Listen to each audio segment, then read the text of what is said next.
Wolfgang Van Halen recently put an end to the long-standing rivalry between Eddie Van Halen and Randy Rhoads by taking on the iconic guitar parts of Randy Rhoads during a performance of Crazy Train.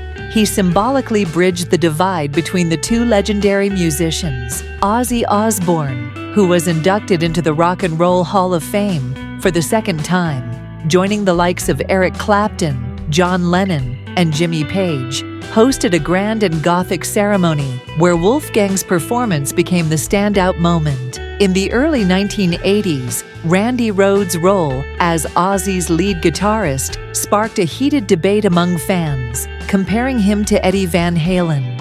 Both musicians fed into the rivalry, with Rhoads only rarely acknowledging Eddie's talent. Wolfgang's decision to perform Rhoads' solos effectively brought closure to this decades-long debate.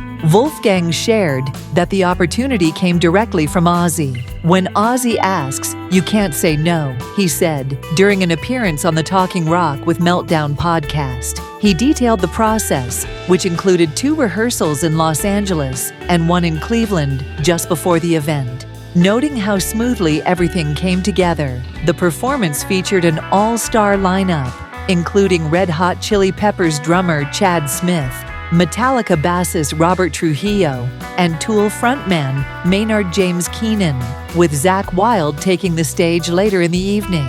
The event was masterminded by producer Andrew Watt, who worked on Ozzy's albums Ordinary Man and Patient No. 9.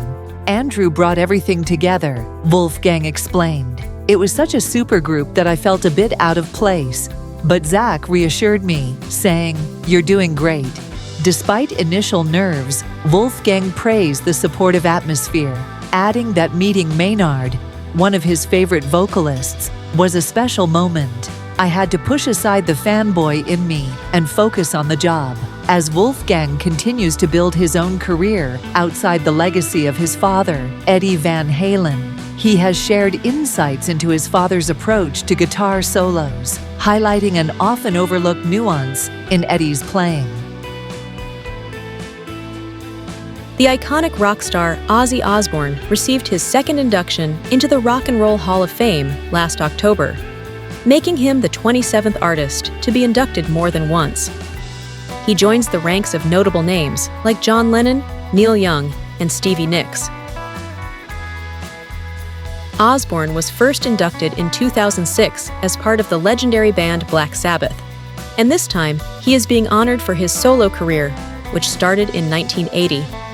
The prestigious honor, which celebrates influential musicians, was presented by actor and Tenacious D frontman Jack Black, who expressed high praise for Osbourne.